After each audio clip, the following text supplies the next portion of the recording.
So this game was released in February 2024, and I'm covering this about just over a year later.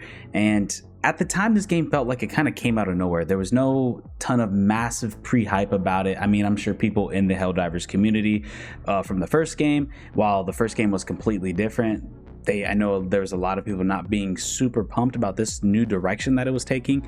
And at least to me, and having no prior knowledge of the first one, this did kind of come out of nowhere, and I'm sure a lot of people felt the same way.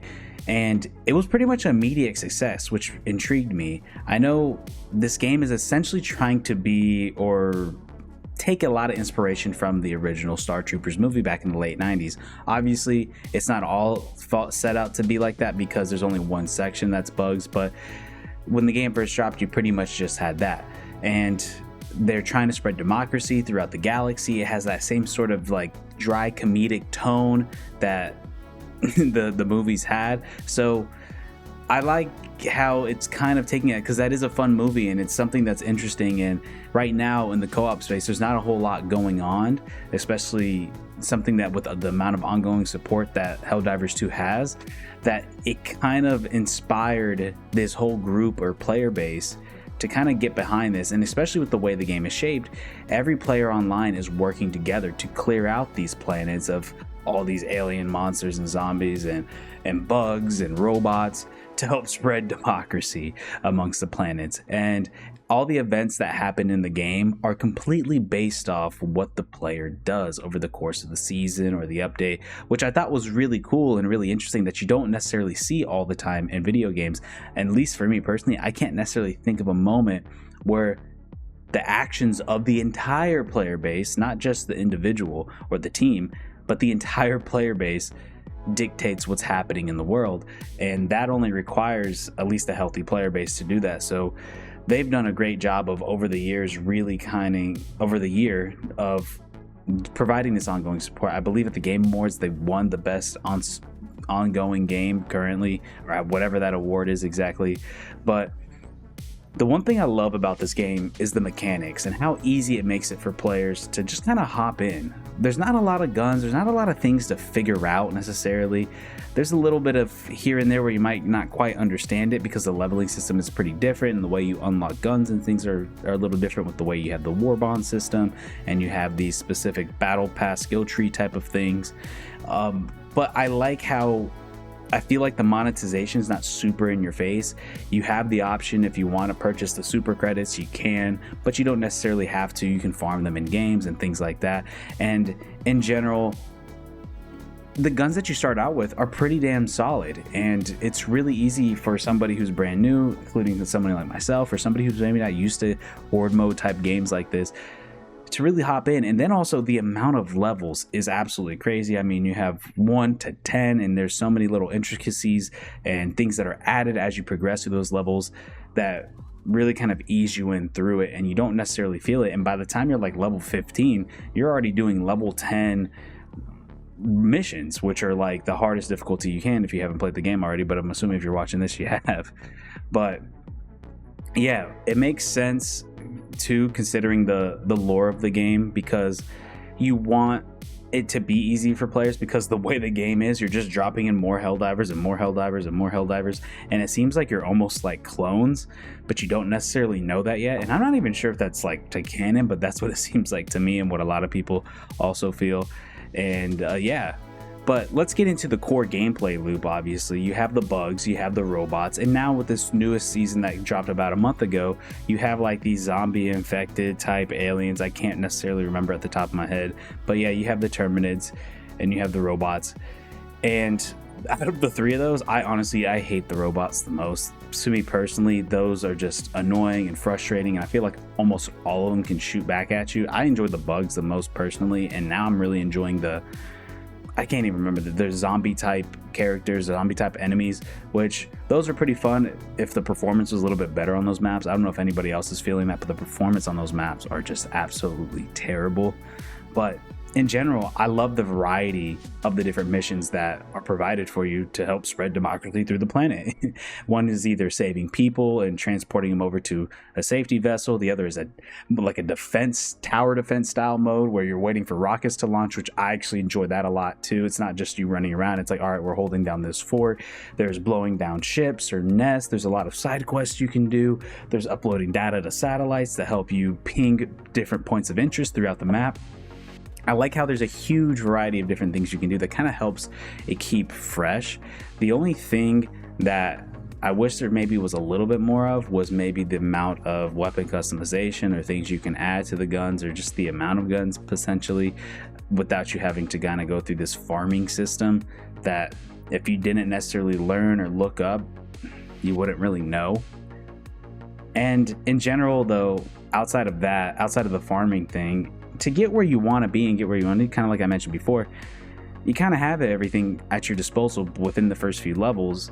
So therefore, it's not a crazy grind to unlock stuff. And right now, I feel like so many games want you to grind, especially like games like Destiny, for example, where you have to put in so many hours and so much time to get the right RNG, to get the specific role that you want, to get the certain perks that gun has. And I like how this one, you don't necessarily have to do that. It rewards players to just playing the game. You don't have to have all this background knowledge, look stuff up, and because that stuff can be frustrating.